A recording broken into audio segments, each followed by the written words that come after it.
Hey guys, my name is JessiMew, and welcome back to the Frostbite tribe. In the last episode, we saw the birth of what might just be our very next warrior queen, and I think it's quite likely that she'll also be the one to lead us to our next big adventure. She has a 7 in attack strength, which is literally the highest that we've ever seen on the island so far, thanks to her combination of those ram horns, the big body, and those double claws. She also has a high enough cold resistance thanks to her medium tail that she won't actually have to worry about freezing on the mountainside when it gets cold again. So she is clearly the type of creature who is meant to trawl the mountainside, to dive into the snow and conquer everything in her path. That's why I think that this mountain is going to be a little bit too quiet for her tastes. I know it's too quiet for my taste because honestly, I am so shocked and frustrated that we have not been able to spawn any of the new creatures on the mountainside, none of the new predators, none of the new prey items either. So I think this might be a little bit of a sign, maybe from Anameme herself, that it's time for us to find something a little bit more challenging for us to deal with. So as Rare grows, we'll have her start making her way up to the tippity top of the mountain along with some of our other creatures, so she can choose who will be going to the harder island with her. We only have 5 ports for creatures to bring along with us, so we are actually going to have to be quite picky as far as who goes to the next island. We're going to have to make sure that we pay very close attention to the immunity genes, of course, which is why Amber and Rascal will probably offer up one of their children too. Rascal is the only one with immunity gene E right now, so that is very, very important for us to bring. We want to bring as many immunity genes over as possible just because that'll be much easier for us to sustain our population if we do.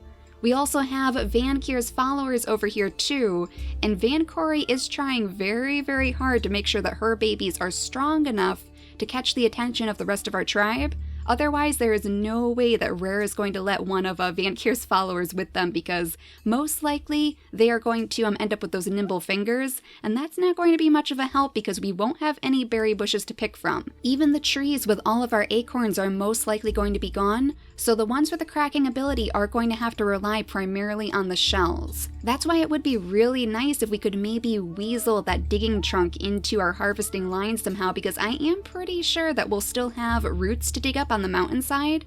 So if we could somehow make sure that we keep the digging trunk in their genetics at least, that would be very, very helpful. Thankfully, Tusk does have it in his inactive traits, so there is a strong possibility that he could end up passing that along to his children. And in fact, let's make sure that Vancory starts making her way straight over to him Tusk, because we definitely want them to breed as soon as possible.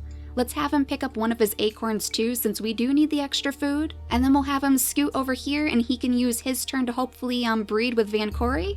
There we go, that worked just fine. Now I'm not sure, it looks like we can't actually place the nest on this tile right here. It must be because it's snowy. It looks like it might be a snowy tile, so that's not a safe place to actually build a nest. We'll have to have her come up here instead and find a little bit more nesting material. We could have maybe Dyer come over here and scoop up this broken down nest because nobody's really going to be using that. And then we'll have him come over here because we want to make sure that the bunnies can still spawn. We don't want him to be too close to the burrow because they are going to be very, very frightened if they peek their heads out. Now Amber, on the other hand, needs to make her way down to the permanent nest that she found. So why don't we have Rascal clear a little bit of a pathway for her?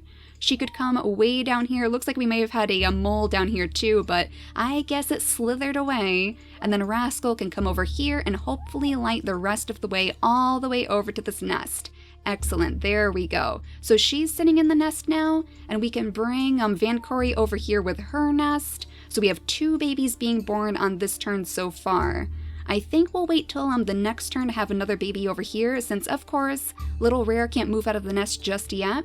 But we could maybe have Storm come up here to pick up some of these little twigs for future use. Now, just in case anything does decide to spawn like one of those wandering males, we will bring Buttercup up here to hopefully breed with Storm again. There we go, that one worked too, and then she could, I guess, wander a little bit further away, to search for those bunnies. Okay, so there is one up here, but it's probably going to hop too far. Let's see, just a little bit too far away. But you might be able to grab that on the next turn if you're very, very sneaky about it. I guess we'll leave her right there for now, just in case it hops closer.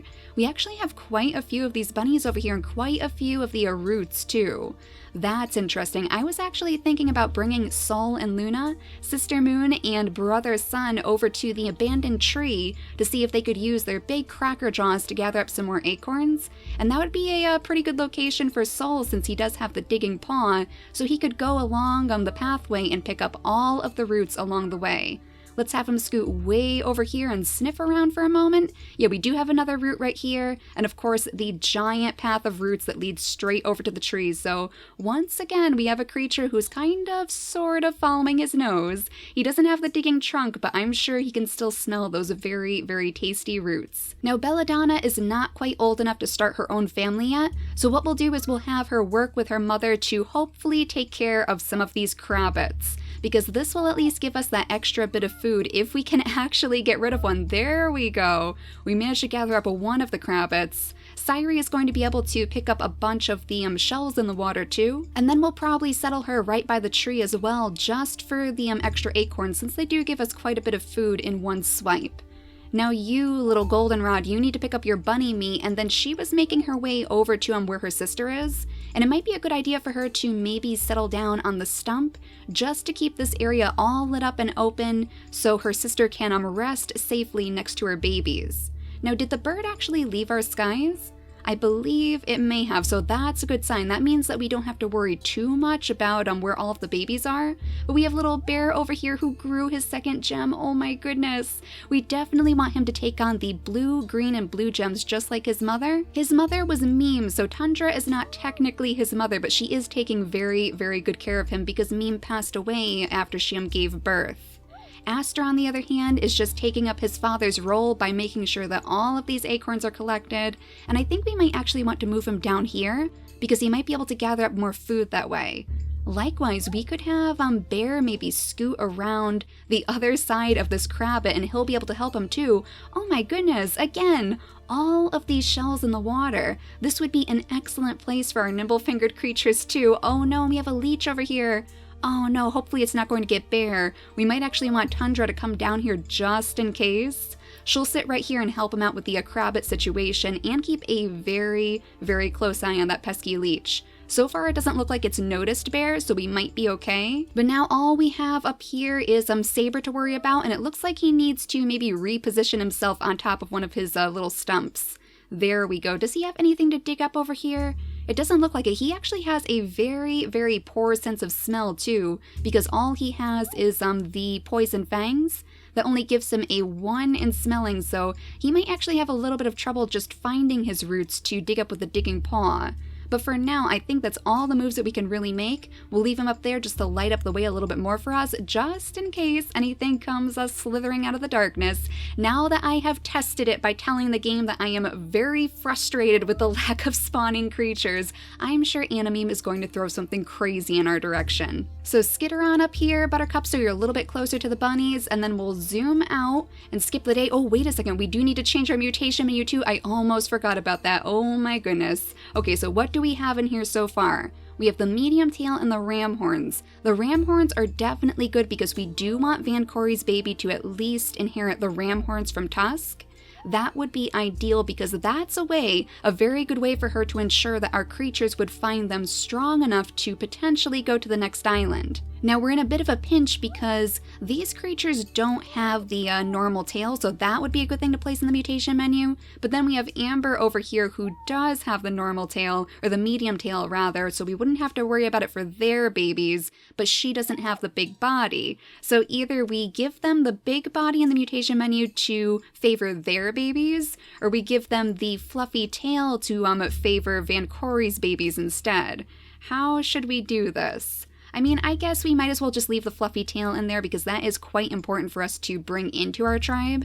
And we'll just hope that Amber's baby manages to inherit the big body off of the father instead. So let's zoom out again and skip the day and watch very, very carefully So far, so good. We have some little bunnies popping up on their burrows too, which is always a good sign, but let's sniff around a little bit. Just sniff around very quickly. Let's listen around. Okay, here's one of those wandering males, it looks like. One of the wandering males with the double no paws, so a very good thing that we're keeping very close eye on our females. And in fact, Sairi, you're going to be in a little bit of a situation. We certainly don't want her to get taken advantage of by the wandering male, but we'll have to see if maybe he has like a special immunity gene, I guess. That is often the silver lining with those particular creatures. Now let's see, we have Van Corey's baby over here, which I do definitely want to take a look at. Oh my goodness, she does have the ram horns. Excellent. Very, very good. She has the nimble fingers too from her mother, of course. And it looks like she also carried that blindness in her genetics. But she has the digging trunk. There we go. Also in her inactive traits. So if she is one of the creatures that Rare decides to take with her, then we might want to make sure that she breeds with somebody else on the island with that digging trunk in their genetics before they leave. That way her baby might end up with the digging trunk and they'll be able to help us once we get to the next island. Now, as far as her name goes, I was hoping to name these creatures after like different types of berries maybe, because that would definitely make sense for Van Kier's line. So let's name this little baby Juneberry. And I just noticed too that she actually had a meme in her name. She had a meme in her given game name, so maybe that is yet another sign that she's one of the ones that we should actually take along with us. Now let's see what the other baby looks like as well, way over here, and hopefully he has that special immunity gene. No, it doesn't look like he does, unfortunately, but he does have at least the cracker jaw, so he might be able to come over here and finally help out poor little Aster, who has been trying so very hard to gather up all of the acorns all by himself. So at least he'll have a job even though he has the no paw from his father, and he also inherited the medium body instead, so he's not very cold resistant. He might also be our first creature on this island with the violet eyes too, and you guys know how much I love those violet eyes. I think we're going to name him Scamp just to kind of go along with his father's name as well. And then we'll definitely want them to breed again, especially if that wandering male is getting any closer. Let's see, where did he actually wander off to? He's right on the shore over here talking to his little bunny friends, it looks like. So we might want to have maybe Dyer scoot his way down to the shore just to investigate. Though he can get this bunny now, so we probably want him to grab that instead just for the extra food. That's important too. But if the wandering male gets at least within his range, then we can click on him. But I have a feeling he's probably eyeing up all of the creatures we have over here. It certainly seems that way. So we might want to have Tusk very, very quickly breed with some of our other creatures. Belladonna, especially because she just grew up. So let's have her breed with him, and then we definitely want to make sure that he's not too close, because he is still sick, so that's still quite the concern. We definitely don't need him getting all of his children sick too, because then they would not be the right ones to take with us to the next island. Now let's see, it looks like he might be frozen on the shore right now, so maybe he's leaving us alone, or maybe he's just kind of biding his time waiting for us to forget about him. Sairi could maybe come over here and pick up one of these shells, and let's see, did you move this time? No, you're being very, very still. So if we put Sairi over here, then hopefully she'll be fine. And then we can move back here and focus on maybe the bunnies for a little bit too, because we definitely want to make sure that we're gathering up all of our food. So I think we just have the bunny right over here. And maybe Saber could get to it. He's going to have to take a couple of turns to get down to the bunny because, yeah, we definitely scared it away as soon as he got off of his throne. But now he's close enough, too, that he might be able to help his brother investigate the wandering male if it gets a little bit closer. Like right now, he is just staring from the darkness, being very, very creepy, so maybe we won't have to worry about him on this turn. Instead, let's make sure that Soul gathers up this little root that he found before, and then we'll keep moving you guys toward that tree before it starts to get a little bit too cold. We'll have Luna make her way down around the grasslands, I suppose, right by this permanent nest too. I mean, we could always have Buttercup use this nest instead so we don't have to use all of that nesting material. Luckily right now, though, we should be able to move Rare. Really? You're cold right now? Of all the times, like, you should not be getting cold anyway because you do have a 3, right? Oh, it's because she's a baby. Oh no, the babies get cold. Okay, so we definitely want to come over here and warm you up, little one. I'm so sorry. I didn't realize that the babies could actually get cold. We need to warm them up by making sure that their parents are always nearby. That is actually adorable, and it does make a lot of sense. I really should have known that that was the case. We'll go ahead and pick up all of this grassland just for the extra nesting material if possible. And then we can have Goldenrod make her way up to the stump like we were planning to. Did she unearth any new bunnies? Yes, it looks like she definitely did. So we do have another bunny right up here next to its burrow. And we have quite a few moles out and about in this location too. So maybe it would be a good idea for Rascal to try to get this one.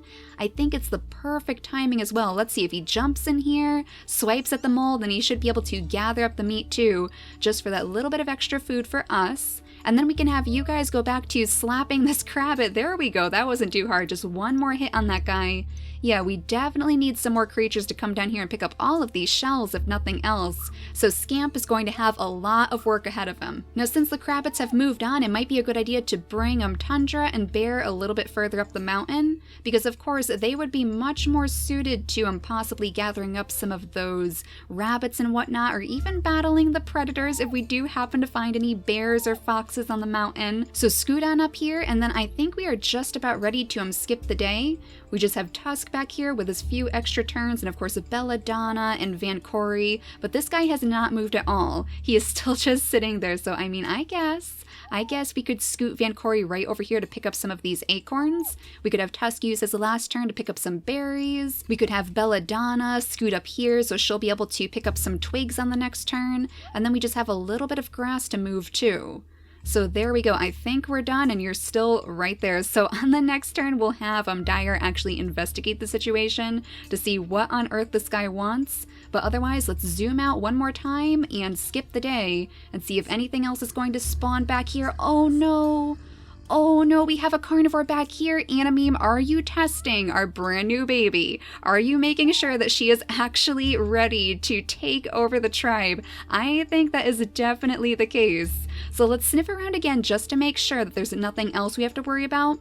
I'm pretty sure that is the only danger aside from this guy, of course. Of course, that guy is still sitting there. He hasn't gone anywhere. So yeah, let's make sure that we take care of this carnivore very quickly. In all honesty, if we move Rare over to one of these tiles, then she'll be able to take a huge dent off of this carnivore's lifespan. Let's just make sure that it's going to be enough. If Storm hits him a few times, oh my goodness, like we are almost done already. So let's move Buttercup over here since she is pregnant, and then we'll move Rare down to this tile and slap him one last time to get rid of the carnivore once and for all. So there you go, Anameme. If you were wondering, Rare is definitely the warrior queen that we were looking for. We'll have Buttercup go ahead and gather up the meat, and then she can sit in the nest, and we can hope that maybe we'll see the birth of yet another very, very strong warrior in that nest. It seems like that is a very lucky one, and it's adorable too because it has all of those little clovers inside. So it's a very, very cushy as well, a very comfortable nest to be born in. Now let's see, did this guy move? Still right there. So Dyer, go ahead and pick up your meat, and then scoot down the beach so we can hopefully see what this guy wants. There he is. We scared him a little bit. So what do you have for immunity genes? B and K. We actually have those already, and in fact that's basically what we have over here. Vancory and Belladonna both have K, and then of course Tusk is sick because he has 2 immunity gene Bs, so this would be a terrible thing to introduce to this side of the island. We'll go ahead and have Dyer slap this guy, so hopefully we can whittle away his lifespan. The only problem is that he might be moving off in this direction now because he is a little bit scared, so Tusk is going to have to stay there just to keep a close eye on him. We'll have Saber pick up his meat and see where he's going. Yeah, he's definitely coming over here. That might not be a good thing.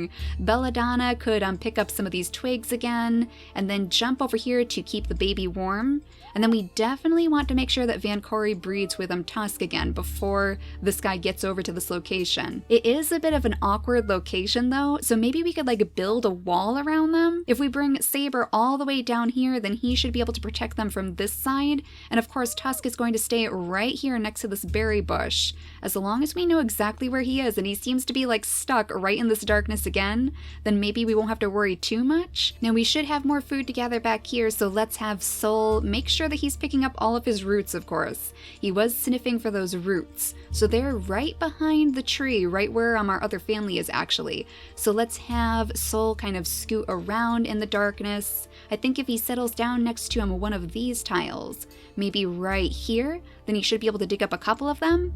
There we go, and then we want Luna to follow him, but maybe around this way, so she'll be able to pick up, oh my goodness, the bunnies! All of the bunnies over here, whoa! I didn't realize we had so many. Okay, so we might actually have to go bunny hunting. Oh, of course, because we had the bunny burrow right over here. I almost forgot about that. Okay, so yeah, definitely bunny hunting. That is definitely going to be a good way to spend our time. Now we could have maybe Goldenrod jump up here to chase after this little bunny. There we go, right at the tippity top of the mountain. Right at the top, so she is all ready for the next meeting whenever that happens to be. And then we do have another mole over here. Bear, could you actually grab this mole? Let's see, I think it's going to turn this way. Now, is this going to be too close if we have him jump over here? Nope, he actually turned the other way. Okay, excellent. Not too close at all. So we could have Tundra come over here and help you gather the meat. She's getting very, very old too, so I'm sure she's enjoying spending her last few days with this adorable little child. She seems to be having fun anyway. Now we still need to try to get Immunity Gene E on one of the babies, so Scamp can scoot right over here. We can have Rascal maybe join Amber over in the nest. That might be a good way to do it. There we go, and then she could use the rest of her turns to dig up tasty roots and pick up some of the grass, and then Rascal should probably stay right in the area too. Now that we know that we need to warm up the babies, that would probably be the best idea. Now we just have the leftover turns over here thanks to that wandering male, that very, very pesky wandering male who has not moved yet again. I mean, as long as we leave him alone, he seems to be minding his own business. He might not even be interested in our females right now. So I guess we might as well have Tusk maybe pick up some of the acorns over here. The only thing is that I would kind of like him to maybe make his way down the shore to pick up one of these healing fruits at least once, just to give him a little bit more of time to have a couple more babies, because we do want a wide selection to choose from. So we'll let you wander down the shore for today, just for today, and find a couple of shells along the way too. That might be a good way to spend your time. Now we have to leave Syrie here to keep Juneberry warm, and we have to leave Belladonna there too, and unfortunately we don't have enough of that nesting material to actually settle her down with another nest. So that means that we have Buttercup and Amber giving birth on this turn, and we're in another situation where we can't exactly put the big body in the mutation menu because this family already has it. So let's just leave it as it was, and we'll hope that we have another warrior baby just like Rare to take along with us to the Harder Island. That's all the moves that we can make, so let's skip the day again and see if we have any more carnivores maybe? No carnivores, but I do hear another bird in our skies, and I did hear somebody get hurt too. Was that just Tusk? Was that Tusk because he is sick? I'm not sure. I don't see anyone out here with a carnivore situation, so I think we're okay. It may have also been that wandering male because he is poisoned, so that may have been him yelling out in pain. Now, I didn't see any carnivores looming in the darkness, so again, I think we're okay. We just have that bird to worry about. So who do we have as our next baby? Oh my gosh, another warrior princess. How adorable is this? And she has A and K as immunity genes, so that's a little bit different from her sister. And she has that adorable pink crown of ram horns. Oh, this is the best. The only thing she's missing is the fluffy tail, or the medium tail rather, so she's a little bit less cold resistant than her sister, but she is still very, very strong with her 7 in strength, so she is yet another one of the babies who might be a good one to bring with us simply for her attack strength. I think we'll name her Orchid to go along with her mother's naming scheme because I do adore that adorable pink crown of ram horns, and it does remind me of a flower. So her name will be Orchid, and she will definitely be able to help her sister, above all else, to just make sure that the rest of the mountain is safe. And in fact, she is old enough now that she could start wandering off on her own, so we'll have her start carving her path to the very top of the mountain so we can figure out who is going to go with us pretty soon. Once those babies grow up, I feel like we will be ready,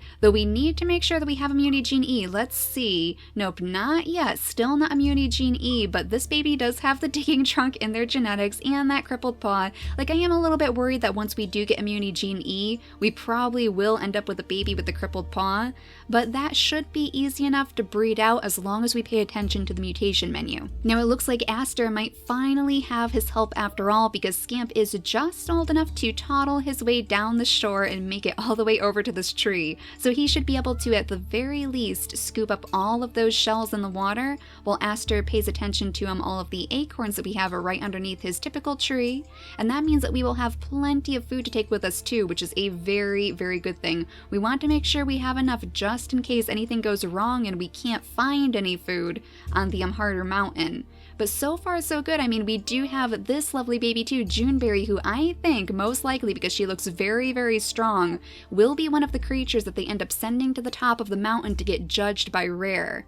But in the next episode, we'll definitely make sure that this family has a few more babies, so Vankir's followers will have a little bit more influence on the new island, and hopefully we can still weasel that digging trunk into their line as well. But for now, thank you all so much for watching, and I'll see you all next time. Bye guys!